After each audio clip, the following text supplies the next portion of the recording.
Banyak generasi milenial yang memiliki penghasilan namun tidak memiliki fixed income. Dan hal ini juga tidak menjamin kesejahteraan mereka di masa tuanya. Lalu bagaimana agar para milenial ini tetap sejahtera di masa tuanya? Ketemu lagi di podcast dan vlog Pisan, ngopi santai bersama Febri Natasha, Kanvas Kosong.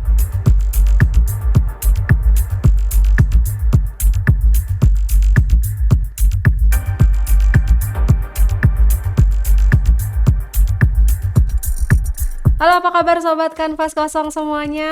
Senang banget nih di edisi yang spesial ini masih bareng sama Bank BJB. Saya kedatangan tamu istimewa. Di sini sudah ada Unit Dana Pensiun Lembaga Keuangan Bank BJB. Ada Tefani di sini. Hai Teh Febri, apa kabar? Gimana nih Tefani, sehat? Sehat dan tentunya baik. Alhamdulillah kita diberikan kesempatan dan kesehatan bisa berkumpul dan bisa sharing kali ini pastinya. Alhamdulillah ya. Alhamdulillah sehat. Yang penting nomor 1 sekarang sehat ya Betul. Teh, hari ini kan kita mau membahas tema dana pensiun untuk para milenial atau startup. Gitu, saya baru ngeh juga nih. Kita juga butuh ya yang namanya dana pensiun ya. Pasti Teh Febri, karena apapun profesi kita dan seberapapun sebenarnya penghasilan kita sebenarnya wajib untuk mempersiapkan nantinya kalau pensiun kita mau punya penghasilan berapa sih, atau nantinya pensiun saya mau hidup bagaimana sih. Nah, kebanyakan mohon maaf nih, tapi kebanyakan dari teman-teman kita milenial yang mungkin merasa masih muda, merasa masih kuat, yang ada sekarang abisin sekarang aja gitu. Jadi nggak kepikiran nih nanti saya pengen retire usia berapa, nanti pada saat pengen pensiun mau bikin apa dan mau jalan-jalan kemana, mungkin hanya sedikit yang baru memikirkan hal tersebut. Iya Jadi juga ya, karena kan mungkin di mata para milenial nih pensiun nih kan untuk para orang tua kali ya. bener, jadi kalau udah ngomongin pensiun stigmanya itu udah yang aduh nih buat orang-orang tua dulu. Justru sebenarnya pensiun itu harus disiapkan di saat kita masih muda supaya nantinya kita mencapai target yang kita inginkan. Misal nih, kalau misal nanti saya pensiun,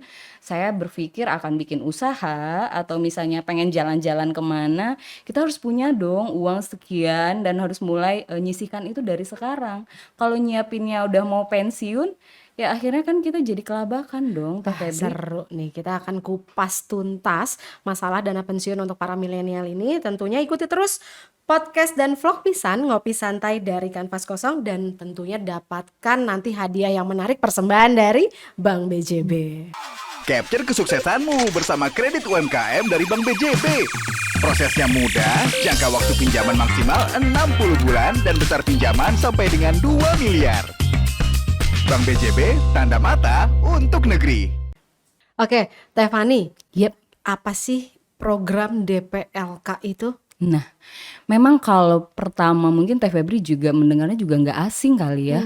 Karena biasanya, bukan asing maksud aku Teh, jadi kebanyakan orang DPLK, apa ya? Nah, Kayak sesuatu yang serius gitu. iya Kayak sebenarnya memang sesuatu yang mungkin serius older sih, gitu tapi ya. bisa dibawa santai. Oke. Memang kebanyakan dari kita berpikir pensiun harus tua dulu. Jadi kalau misalnya biasa kita ngobrol dengan beberapa komunitas, atau misalnya saya nih ketemu dengan calon nasabah, pas saya nanya, Bapak Ibu kalau misalnya bicara pensiun, kata-kata pertama yang ada di benak Bapak Ibu apa? Satu, pasti jawabnya tua. Iya, setuju. Karena tadi Kemudian pun persepsi saya begitu mendengar kata dana pensiun tua kayak dulu ya. bayangannya tuh kayak di atas 45 tahun gitu. Nah, benar. Nah, kedua, biasanya jawabnya gini, saya harus cari kerja apa lagi ya? Karena udah nggak kerja. Loh, di sini kan jadinya problematika. Karena dulunya kita berpikir bahwa yang punya pensiun itu hanya pekerja kantoran yang menerima penghasilan rutin setiap bulan, atau bisa jadi juga ASN ya, yang kita tahu mungkin sebagian besar Bapak Ibu kita yang aparatur sipil negara yang sudah difasilitasi. Atau Nah, juga profesi-profesi lain ya, tapi yang sifatnya profesi kayak mungkin dosen, nah mungkin ya, betul atau ya. pegawai kantoran lah ibaratnya gitu ya. Tapi tidak semua perusahaan juga yang menyediakan pensiun untuk karyawannya, Teh. Oke. Jadi kebanyakan, apalagi mungkin sebagian besar milenial yang bekerja di sektor non formal, yang banyak di industri kreatif ya. Seperti yang saya ini ya. Ya, saya juga mantan loh Ya. sebenarnya. Jadi kadang-kadang kita berpikir loh, saya nggak punya fixed income rutin bulanan, saya gimana mau menyisihkan. Nah, kemudian juga paradigma yang waktu mungkin zaman-zaman saya SD, mungkin sebagian sobat kanvas yang satu angkatan dengan saya, aduh jadi malu. Jadi kadang-kadang dulu itu kalau guru SD kita menyampaikan, kebutuhan itu ada 3, sandang, papan, dan pangan. Kalau anak sekarang enggak, kuota, nongkrong, dan kuota. Kuota nongkrong kuota ya Jadi benar. value itu beralih loh Teh. Jadi value yang dulunya mungkin kayak makan, tempat tinggal, kemudian pakaian itu adalah kebutuhan Satu ya, primer kebutuhan ya. wajib.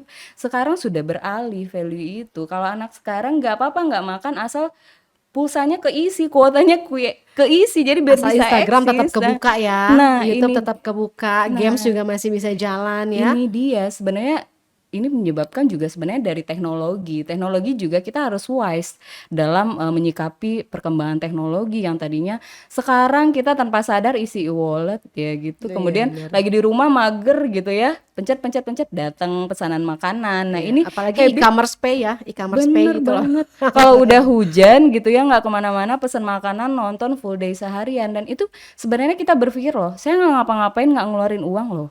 Kita ngeluarin uang loh sebenarnya. Nah, akhirnya di sini kami dari Bank BJB kami mempunyai program pensiun yang namanya adalah DPLK. Ini merupakan program pensiun iuran pasti yang mana sobat kanvas kosong di sini juga bisa menyisihkan penghasilannya bisa secara berkala, bisa rutin bulanan, bisa per 3 bulan, per 6 bulan, atau hanya sekali setahun saja. Atau bisa jadi kapan sobat kanvas kosong ada project. Karena kebanyakan dari teman-teman yang bekerja di industri kreatif suka bicaranya gini, Teh aku nggak punya penghasilan rutin, kadang di bulan tertentu lagi banyak job Iya, gitu ya Teh kadang bulan Febri ya. selanjutnya sepi ya Kalau kan. lagi nge-MC hampir tiap hari. Iya. Kadang kalau kita lagi nge-MC hampir tiap hari, nah sebenarnya itu bisa menyisihkan loh kapan kita ada penghasilan saja. Jadi dimulai dari usia sekarang dengan minimal 18 tahun, kita bisa menyisihkan sampai nantinya kita menentukan usia pensiunnya kapan. Oke, melalui program DPLK Melalui ini ya, program Teh? DPLK ini. Oke. Jadi gak hanya orang kantoran Iya, atau iya, iya. ASN saja yang punya pensiun sekarang. Apapun profesi kita dan berapapun penghasilan kita, kalau kita yang berat mah niat Teh. Kebanyakan aduh aku tahu gitu tapi nggak Sebelum ngelaksanain. niat mungkin kayaknya karena kurang paham juga Teh. Betul, Kurang betul. paham seberapa penting kita menyisihkan dana pensiun Mm-mm. ya, apalagi maksudnya saya juga baru ngobrol sama Tefani, saya baru kepikiran, oh iya ya gitu, karena Iya, waktu terus berjalan dan nggak bener. kerasa loh gitu. Karena saya sendiri juga merasakan karena Iya. saya sempat dulu di industri ini dan energik sekali. Wah, ini segala macam. Ada ini kepikirannya dapat uang liburan. Sama nggak sih Teh? Baiklah, apalagi Teh kan industri kreatif tuh terdampak sekali ya Betul, pandemi ya, pas karena kita pandemi benar-benar Covid. cut stop gitu, tidak ada aktivitas apapun gitu. Nah dari situ tuh saya juga berpikir gitu, oke saya nggak punya tabungan apa-apa nih untuk nanti ke depannya, dan nggak tahu juga nanti ke depannya akan gimana ya, maksudnya pulihnya itu akan bisa kembali pulih total, akan pulih tapi akan menjadi lebih baik, atau malah ada apa ya, harus beradaptasi lagi yang baru gitu dengan Nah, kondisi kemarin memang mengajarkan kita karena memang dulu kita berpikir bahwa dunia dan bumi ini akan baik-baik saja ya Teh. Iya. Tepatnya di akhir Desember 2019, kalau di Indonesia baru Maret ya waktu itu ya 2020. Itu semuanya berhenti total. Banyak mungkin kita yang sebagian besar teman-teman kita yang usaha ataupun mungkin kerjaannya tergantung kalau ada event sekarang nggak bisa lagi yang offline, harus online, dan Iya, sekarang kita harus betul. beradaptasi. Nah, ini ada juga insert dari financial planner mengatakan sebenarnya kita pada saat kita punya penghasilan itu kita harus menyisihkan 3 komponen. Jadi ada living, ada saving, ada playing. Oke. Nah, jadi kita Living, living, saving, playing. Jadi living ini kita mungkin mostly hampir 50% dari penghasilan kita untuk makan, untuk tempat tinggal, kemudian untuk kendaraan dan lain-lain. Kemudian kita ada saving. Saving ini bisa jadi seperti tabungan biasa, kemudian apakah kita menyimpan emas mungkin yang old fashionnya ya, old kayaknya ibu saya dulu nyimpan emas juga deh. Nggak ada salahnya juga sih sebenarnya. Sekarang banyak platform investasi yang bisa kita gunakan, nabung biasa, kemudian salah satunya juga melalui DPLK. Dan ini nggak usah banyak-banyak dulu, nyesuaiin aja sama penghasilan kita teh. Jadi jangan mindsetnya nyimpen itu harus banyak uang dulu, jangan. Karena kebanyakan dari kita berpikir saya nyimpen dan nabung harus misalnya punya penghasilan sekian puluh juta dulu. Nah ini enggak, karena DPLK juga 100.000 aja bisa loh. Oke, saya juga sama tuh teringat kata-kata financial planner yang Nah harusnya kita mengelola keuangan itu pada saat kita nggak punya uang sebetulnya. Karena kan betul. mikir gimana caranya mau dikelola orang uangnya nggak ada. Nah justru ini akan itu Nah di situ saat yang penting karena kita akan tahu seberapa besar kebutuhan pengeluaran kita ya dan boleh dikeluarkan tuh berapa banyak sih Nah, dalam betul. dalam Jadi satu bulan. saving itu mungkin komposisinya kalau masih berat 30%, nah kita harus butuh playing loh teh. Supaya tetap waras Iya, bekerja, karena saya pun juga masih ada yang namanya nongkrong. butuh hiburan Saya ya. masih ada warung kopi kemana, apalagi di Iya. Bandung luar biasa banyak tempat-tempat cozy. Kalau misalnya main ke Es Jakarta kopi juga everyday ya. es kopi everyday mungkin sekitar 15.000 atau 20.000 itu kali setiap hari lumayan loh teh. Lumayan juga. Iya bener loh. Dan itu Bener loh kita teh. tanpa sadar loh. Saya Bener loh. yakin sobat Kanvas kosong yang menyaksikan sekarang langsung mikir, iya ya saya nonton ini aja sambil ngopi loh. Iya bener. Dan Bener itu rasanya. sehari bisa 1 cup 2 cup. Karena aku Apalagi juga iya kopi bener bener bener. maniak ya. Dan aku suka kopi yang bener-bener hitam, nggak kasih apa-apa, jadul banget ya. Iya. Bapak-bapak banget. Tapi memang kita tanpa sadar ngobrol, ketemu teman, sekali nongkrong di kafe 50.000 dan itu bisa kita lakukan every single day. Betul. Di saat Apalagi saya kita nggak nih punya kantor nih. bener, apalagi pada saat kita disuruh nabung, aduh 100.000 berat gitu. Padahal giliran nongkrong tiap hari bisa. Padahal Sebenarnya sebenarnya tanpa disadari sehari bisa keluar lebih dari itu itu ya. tanpa kita sadar loh teh. Iya Dan benar ini benar. nggak hanya mungkin terjadi sama sobat Kanvas kosong juga. Saya bicara seperti ini karena basic dari pengalaman saya. Oke Saya ya. meliterasi mungkin sebagian besar sobat-sobat Kanvas kosong di sini beserta rekan-rekan yang lain. Sebenarnya saya juga pengen dari diri saya loh, saya kapan tobatnya sih gitu Iya ya. betul betul Akhirnya betul. saya mulai yang tadinya nongkrong hampir tiap hari sekarang jadi mungkin seminggu hanya 2 kali. Sebenarnya kita nggak harus menghilangkan atau membabat total gaya hidup tidak, tapi mengurangi saja. Oke Nah, ya karena ya ya. untuk mencoba untuk tiba-tiba hilang itu susah teh, berat karena udah jadi habit kan. Nah, kita mulainya hanya mengurangi saja komposisinya. Nah, itu yang kita alihkan untuk sebagai investasi kita, salah satunya program pensiun. Oke, apalagi saya juga pernah baca beberapa berita berdasarkan riset ya. Betul. Katanya para milenial kita ini kebanyakan itu tidak memiliki belum memiliki rumah, Benar. mobil, terus tapi gaya hidup nomor satu. Tapi kalau untuk urusan gadget Wah, ya, maaf itu yang lambangnya buah apel itu kan ya, harganya kan nggak murah ya. benar, Tapi benar. mereka sanggup beli loh, gitu. Maksudnya ya tadi ngafe setiap hari ya kan, gadget, Benar. terus juga sorry brand-brand tas branded ya atau barang-barang Yang branded eye lainnya. catching dari atas sampai Ha-ha. bawah Tapi gitu. begitu terkena pandemi, Langsung bingung. pusing, benar. Bingung karena jujur misalnya mereka katakanlah punya yang namanya asuransi. Tapi pengalaman saya juga kemarin mencairkan asuransi itu luar biasa. Luar biasa malah potongannya tuh banyak ya. Nah, kalau ini kan kita investasi ya. Ya, DPLK jadi ini seperti halnya kita menyimpan, kalau misalnya kita bilang tabungan, kalau tabungan kan bisa diambil sewaktu-waktu ya Teh ya. Jadi kalau tabungan yang misalnya masuk hari ini 2 minggu atau 3 minggu ke depan kita bisa ambil. Nah kalau DPLK memang kita belum bisa melakukan pengambilan uang yang sudah kita sisihkan, nantinya kita ambil pada saat usia pensiun yang kita tentukan. umur berapa tuh? Nah jadi kita di usia minimal 45 tahun Minimal 45 tahun sampai dengan 65. sampai 65 tahun. Jadi nggak kelipatan 5 ya Teh. Jadi misalnya Oke. saya ingin pensiun umur 47 bisa. Oh. Jadi saya ingin pensiun umur 48. Kalau saya pengen pensiun lebih muda Teh. Karena kalau pensiun, kalau yang ada di pikiran saya ya, pengen pensiun jalan-jalan kalau bisa lutut masih kuat jalan kemana-mana Iya, gitu ya. kalau udah di atas Kalau udah 50 belum 70 tentu kayaknya ya. udah capek deh gitu, keliling mall aja Baik, kayaknya iya udah benar-benar. aduh udah lelah gitu. Iya ya bener ya. Terus kalau syaratnya sendiri nih Teh. Nah, syaratnya gampang, sebenarnya sobat Kanvas kosong bisa langsung datang ke kantor layanan Bank BJB terdekat atau bisa melihat informasi di website kami juga karena di sana banyak sekali info-info terkait produk Bank BJB. Syaratnya seperti hal pembukaan rekening biasa, KTP, kemudian kalau sudah mempunyai NPWP silahkan dilampirkan dan kalau misalnya belum juga nanti ada tinggal tanda tangan surat pernyataan aja dan kita memang di sini meminta lampiran fotokopi kartu keluarga dan buku buku nikah kalau sudah menikah. Kalau belum jangan dipaksakan, nanti bisa berat.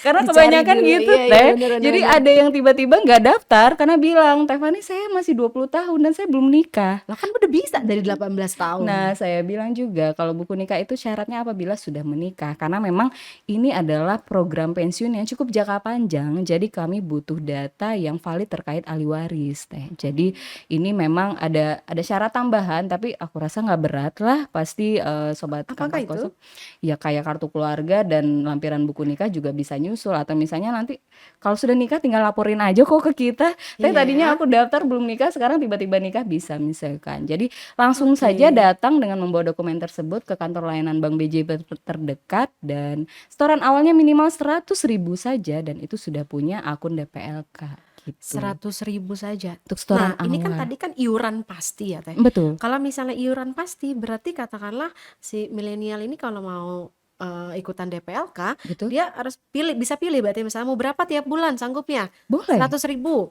Atau boleh misalnya bulan ini masuk, bulan depan enggak, bulan depannya lagi masuk, gitu gimana? Nah, sebenarnya untuk besaran iuran kita hanya minimal 100.000 saja. Untuk besaran selanjutnya kita kembalikan kepada yang bersangkutan. Apakah mau 150.000, apakah 200.000. Nah, sebenarnya kita menyarankan untuk rutin setiap bulan. Tujuannya supaya apa? Supaya target kita sampai Teh. Kita kan targetnya kadang-kadang pensiun muluk-muluk ya. Aduh, Iya. pengen santai-santai tapi uangnya nggak ada, gimana caranya Oke. gitu. Tapi kalau misalnya dirasa berat untuk rutin dulu, itu boleh kok, kita nggak harus rutin setiap bulan karena di kita juga tidak ada yang namanya penalti, karena ini merupakan program pensiun sukarela. Jadi bisa Oh, oke. Kalau menyesuaikan asuransi kan dengan kita ada penaltinya ya. Nah, kalau bicara mengenai insurance dan produk program DPLK memang itu berbeda Teh. Jadi masing-masing dari produk dan program itu punya goals-nya masing-masing. Jadi term and condition-nya juga menyesuaikan. Kalau di kita tidak namanya premi, kalau insurance kan premi ya. Kalau kita DPLK itu lebih kepada iuran. Iuran pasti kita setorkan, yang mana hasilnya nanti hasil akhirnya kita belum tahu Teh, karena bisa jadi saja nanti tiba-tiba penghasilan kita naik, yang tadinya 100.000 setiap bulan tiba-tiba berubah jadi 500.000, itu juga boleh loh. Oke, jadi nggak terpatok. Misalnya kita ambil yang paket lah ya istilahnya ya. Betul. Paket 100.000 per bulan, tapi ternyata enggak ya. Jadi emang anytime, terus udah gitu juga berapapun juga nggak apa-apa ya. Gak apa-apa Teh, sebenarnya kebanyakan mungkin dari sobat Kanvas Kosong dan rekan-rekan saya di luar sana berpikir pensiun berat. Duh, saya sekarang 20 tahun, 45 tahun, ini masa kepesertaan yang cukup panjang. Jadi stigmanya sudah seperti nyicil pinjaman gitu loh. Iya. Kayak KPR aja nih, gak lunas-lunas. Nah, sebenarnya kita ingin mengajak bahwa coba dulu menyisihkan, dan jangan berpikir bahwa saya kalau harus bagus. Iya. Tapi di saat suatu kejadian seperti pandemi kemarin Teh, banyak juga sebagian besar dari peserta kita yang off dulu iurannya. Itu di kita nggak apa-apa.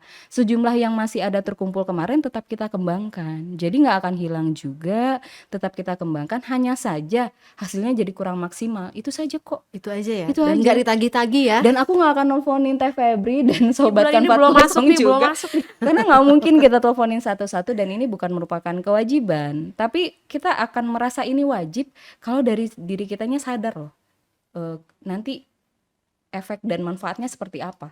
Nah, jadi kita pengen mengajak bahwa saya memang tidak populer kalau giliran diskus seperti ini jadi tema podcast atau vlog atau apapun. Aduh, pensiun ini gitu kan. Tapi saya ingin mengajak bahwa kita seberapapun penghasilan kita dan sekarang usia kita berapapun, nggak terlambat kok untuk mulai menyisihkan buat pensiun, karena kerasanya nanti.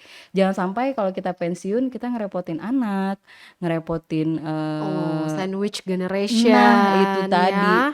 Luar biasa loh Teh, millennials itu secara persentase hampir puluhan persen yang menjadi sandwich generation.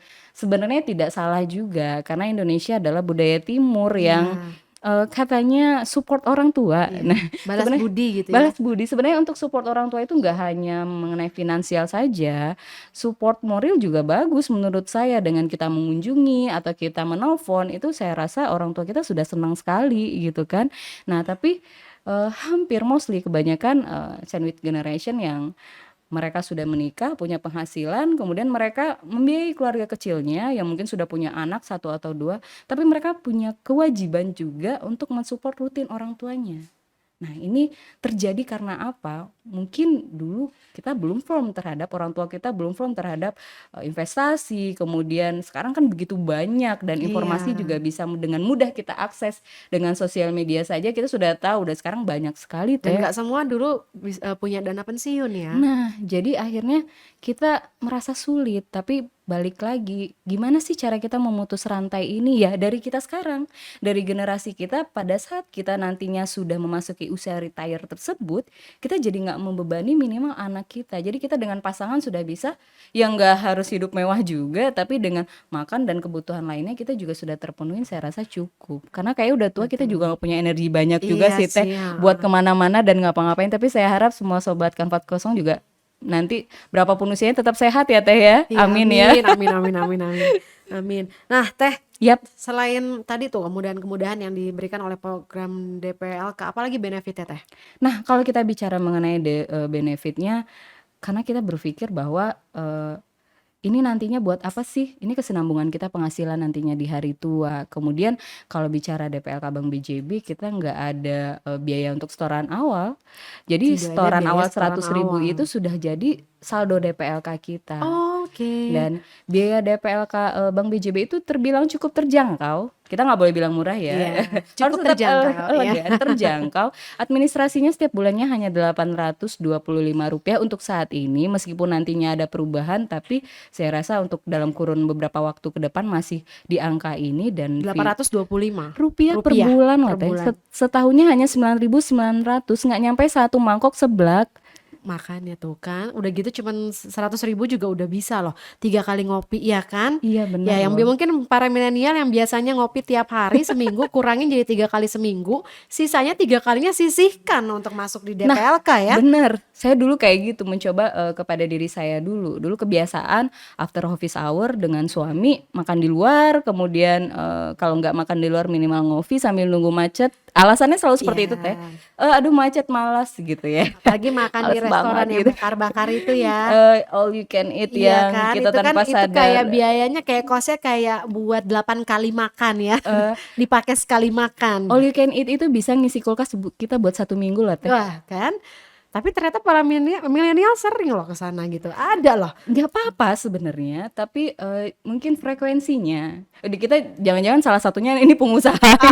Ini kita nggak mau menutup usaha orang juga, tapi di sini kita mau mengajak supaya lebih wise dalam mengelola keuangan kita Teh. Karena kebanyakan dari kita suka kaget, wah dapat uang banyak, suka kalap dan suka terkadang sedikit lupa untuk berpikir gimana sih nantinya saya kalau misalnya tiba-tiba kondisinya kayak pandemi kemarin dan akhirnya memang banyak sekali terutama di industri kreatif ataupun sektor non formal yang beberapa dunia terhenti sejenak ya Teh ya. Iya. Nah itu ngefek sekali dan di sana kita baru aware, waduh iya ya kalau saya punya tabungan ataupun saya punya investasi yang lain atau seperti apa dan itu sangat bermanfaat sih Teh sebenarnya. Betul ya. Dan ini juga berlaku juga untuk yang bekerjanya profesi ya. Iya, Nah, jadi kan ada profesi. kalau misalnya memang dari perusahaannya sudah dapat dana pensiun, tapi alangkah baiknya kalau kita punya spare backup juga ya, Nah, tambahan kan belum enak tentu ya. cukup loh Teh. Iya, belum Nah, tentu cukup loh. jadi memang sebagian besar perusahaan ada menyediakan untuk dana pensiun bagi karyawannya, tapi balik lagi kepada budgeting perusahaan dan ini juga mengacu kepada Undang-Undang Tenaga Kerja tentunya, Cipta Kerja tentunya. Tapi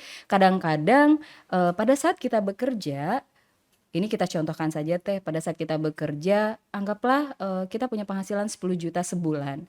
Itu terpenuhi semua biaya hidup kita dan gaya hidup kita. Pada saat kita pensiun, itu nggak mungkin otomatis akan langsung drop Teh. Yang namanya pengeluaran 100% itu tidak. Kalaupun berkurang, itu nggak akan langsung tiba-tiba 50%, paling Iya, iya, iya, 70%. Nah, sementara pada saat kita pensiun, penghasilan kita itu hanya 30% dari penghasilan kita yang standar. Ini pekerja kantoran loh Teh. Iya. Jadi saya pun juga kadang-kadang berpikir pada saat saya sudah retire dari perusahaan ini, apakah fasilitas yang diberikan cukup? Akhirnya saya bikin sendiri. Sedangkan kita pengennya di masa tua tuh menikmati ya. Iya, jadi nggak pusing lagi Teh. Kebanyakan dari kita pada saat sudah nggak bekerja lagi berpikir bahwa, duh, udah mau pensiun nih, bikin usaha apa ya? Atau Nah, kerja di mana lagi iya mau ya? kerja seumur hidup gitu ya. Kayaknya hidup ini hanya sekali dan harus dinikmati kalau menurut Betul, saya loh bener Teh. Jadi banget. ada saatnya kita bekerja, ada saatnya kita menikmati hidup dan ada saatnya juga kita ya santai dan buat apa lagi sih gitu loh Betul betul sebenarnya. Teh. Kita masih banyak ngobrol-ngobrol nih. Boleh. Masih banyak banget yang pengen aku tanyain sama Teh Fani. Tapi Sobat Kanvas Kosong jangan kemana-mana. Sampai jumpa di Kanvas Kosong episode selanjutnya. Semua berawal dari BJB Tanda Mata yang selalu menemani perjalanan hidupku. Perjalanan yang membuka semua peluang dan memberikan kemudahan untuk menggapai masa depan. Memberikan keyakinan kepadaku untuk tumbuh berkembang menjadi lebih besar. Membuatku tenang dengan produk perbankan unggulan dan memajakanku dengan kemudahan bertransaksi dimanapun, kapanpun.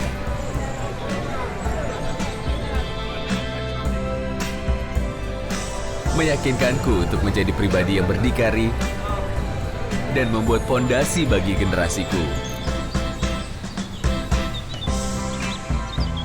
Perjalanan ini tak berhenti sampai di sini.